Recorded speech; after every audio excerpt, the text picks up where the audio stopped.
The Pentagon Papers, a primer for Top Secret at New York Theater Workshop. In 1971, top-secret U.S. Defense Department documents landed on the front page of the New York Times and the Washington Post, exposing the government's role in deliberately escalating the Vietnam War. The stunning revelations highlighted the tension between the government's right to keep official secrets and the press's responsibility to keep the public informed on critical issues.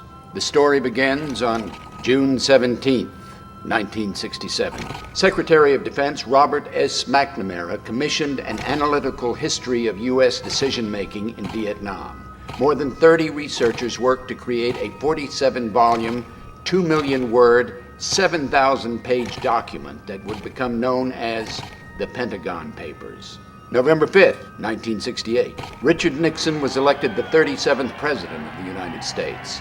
He promised that new leadership will end the war and win the peace in the Pacific.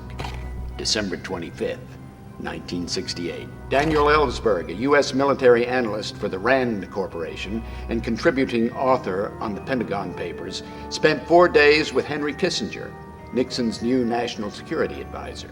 Together, they reviewed future options for the war in Vietnam.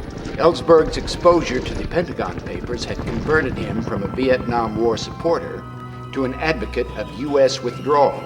Ellsberg made this recommendation to withdraw to Kissinger, who failed to pass it on in his report to President Nixon. October 12, 1969, Ellsberg took matters into his own hands. He and several RAND colleagues made photocopies of the Pentagon Papers and wrote a letter to the Washington Post opposing Nixon's Vietnam policy. March 21, 1971. New York Times reporter Neil Sheehan met Daniel Ellsberg in Harvard Square. Ellsberg led him to an apartment where he gave Sheehan copies of the Pentagon Papers. June 13, 1971. Vietnam Archive Pentagon study traces 3 decades of growing U.S. involvement. The article revealed in detail how the U.S. had deliberately misled the American public about its activities and intentions in Vietnam. The government was quick to respond. The Manhattan Federal District Court issued a temporary restraining order barring further publication of the classified information. The Department of Justice announced that it would investigate criminal penalties in association with the leak.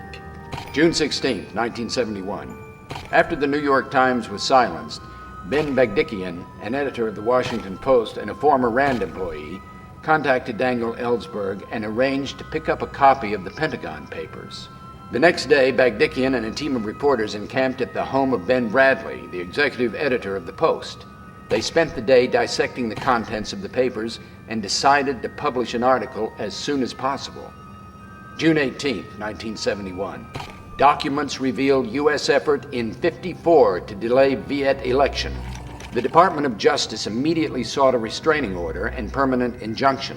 This time, the district judge refused to grant the injunction and the government filed an instant appeal. June 25, 1971. With public pressure mounting and the government deadlocked with 2 of the largest newspapers in the United States, the Supreme Court agreed to immediately hear the cases of the New York Times and the Washington Post together. 5 days later, the issue was resolved. In a 6-3 vote, the Supreme Court upheld the rights of the 2 newspapers to publish the Pentagon Papers. All remaining restraining orders were dissolved. To see the drama unfold on stage, go see Top Secret, The Battle for the Pentagon Papers at New York Theater Workshop from February 24th to March 28th.